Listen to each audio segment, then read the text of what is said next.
Assalamualaikum warahmatullahi wabarakatuh, Lur. Sedulurku semua dimanapun kalian berada, semoga dalam keadaan sehat walafiat, tidak kurang dari segala sesuatu apapun, dan yang lagi sakit semoga lekas diberi kesembuhan oleh Allah, yang lagi kesusahan semoga selalu diberikan kemudahan oleh Allah, dan selalu dilimpahkan rahmat dan hidayahnya oleh Allah untuk kita semua. Amin amin ya rabbal alamin. Oke, Lur, eh, di video kali ini tuh saya tuh tertarik dengan najis ya, najis. Karena najis itu hubungannya juga dengan hablum nas dan hablum minallah.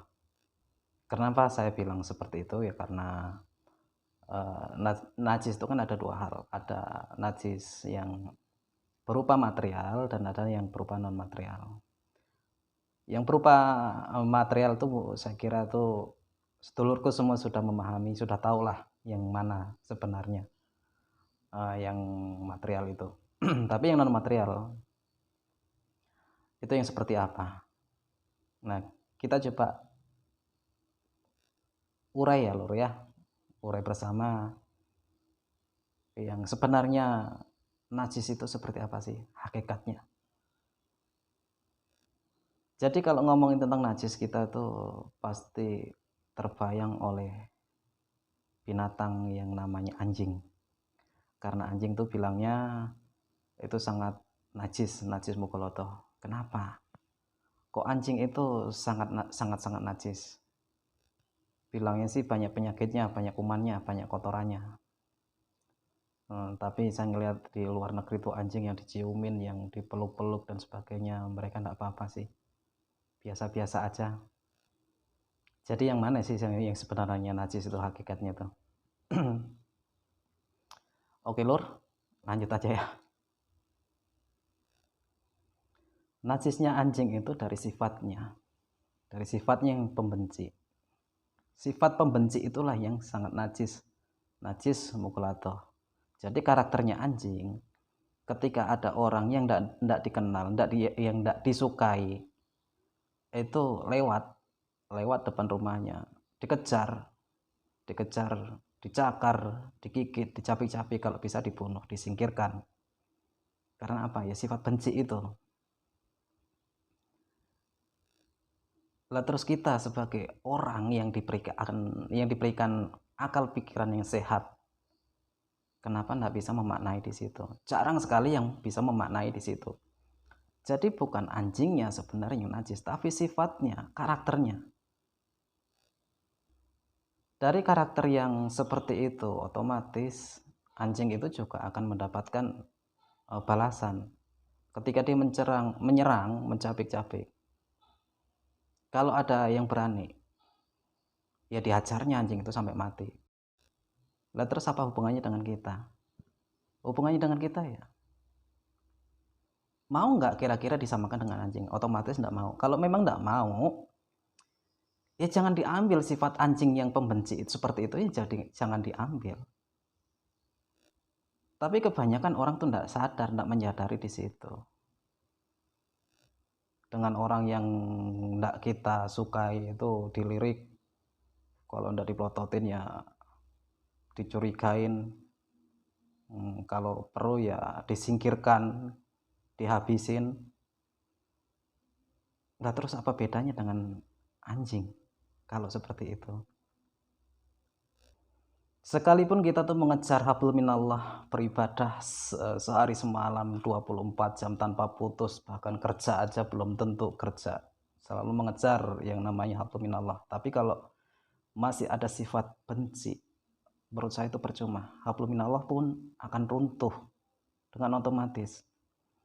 Jadi makanya sering para kiai itu pas ceramah itu, perbaikilah antara sesamamu, itu yang akan membantu kalian. Nah disitulah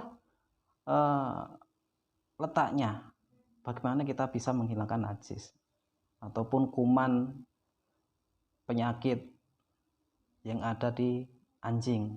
Nggak usahlah anjing, diri kita, penyakit hati, kuman menggerogoti diri kita, ya karena sifat benci itu. Dan saya juga tidak mau sih sebenarnya mengait-ngaitkan dengan fenomena sekarang yang ada. Karena mulai dulu pun, mulai dari zaman Nabi, siapapun zaman Nabi itu, sifat yang seperti itu sudah ada. Makanya diturunkan, dimunculkan oleh Allah Nabi untuk membimbing kita semua dari segala ras dan suku.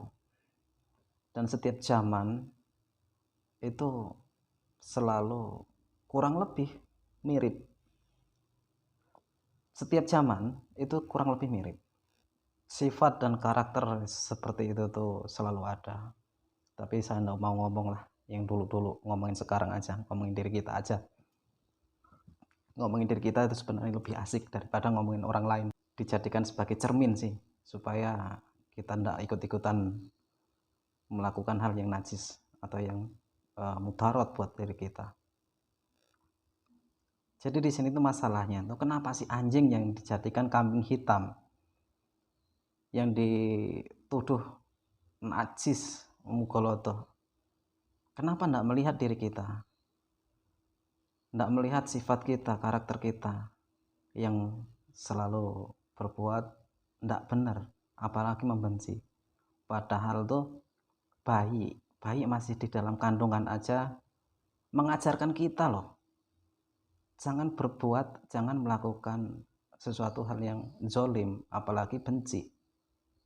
Karena yang sudah orang yang bersuami istri itu terus hamil, itu selalu diingatkan tidak boleh ini, tidak boleh itu, apalagi membenci.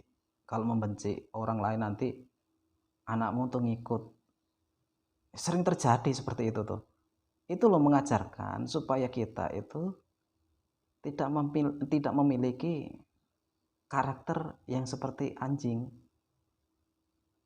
yang disebut najis. Yang najis sebenarnya yaitu benci, itu yang najis mughaladzah. Makanya jangan salahkan orang lain ketika kita tuh berbuat keji, berbuat mungkar, membenci. Terus kita tuh diserang sama orang lain, kita tuh dibalas sama orang lain. Nggak usah heran, orang kita aja seperti itu kok, mau nyalahin orang lain. Dan ini nyalahin anjing lagi.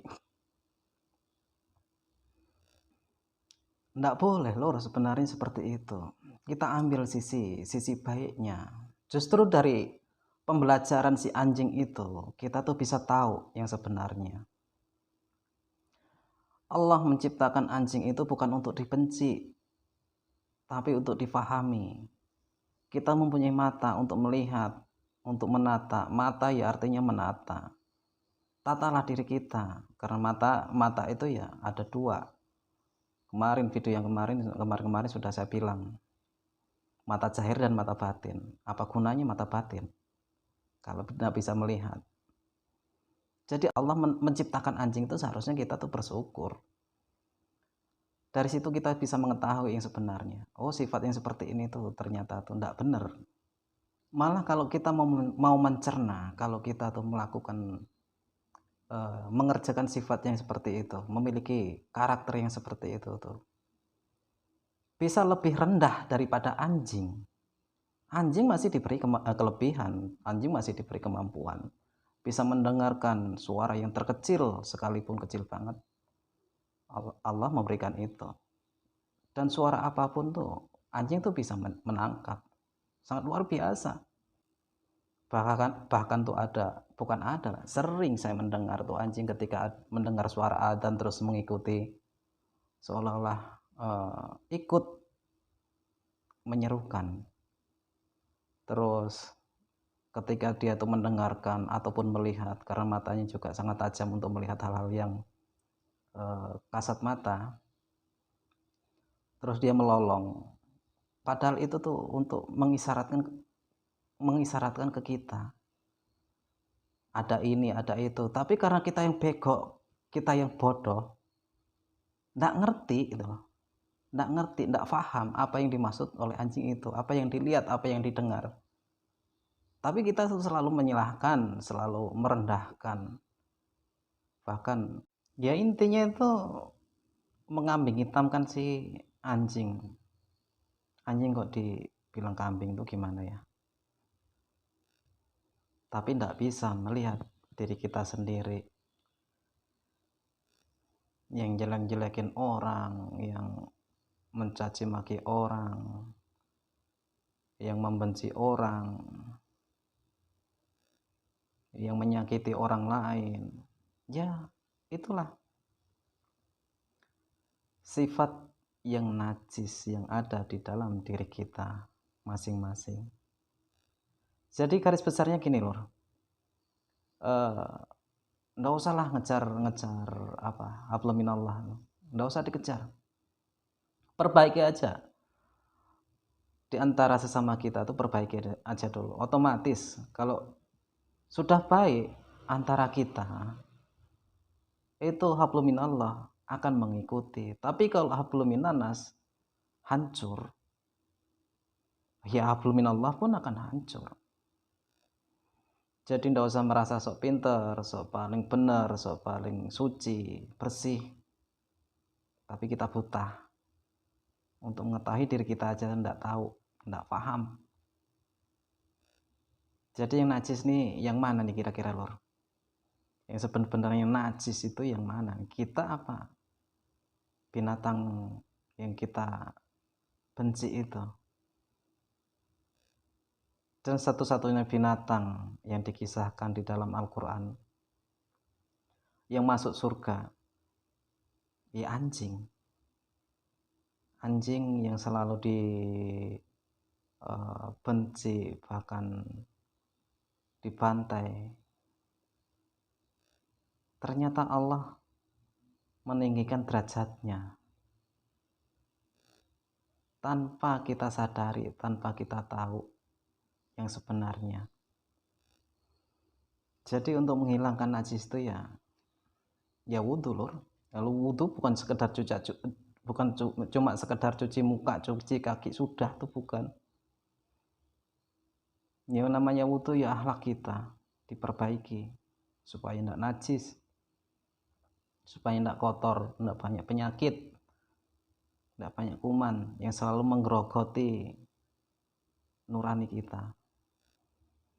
Ya oke lor, mungkin segini aja ya lor. Saya rasa dulurku semua itu sudah paham, walaupun cuma sekilas-sekilas saya omongkan.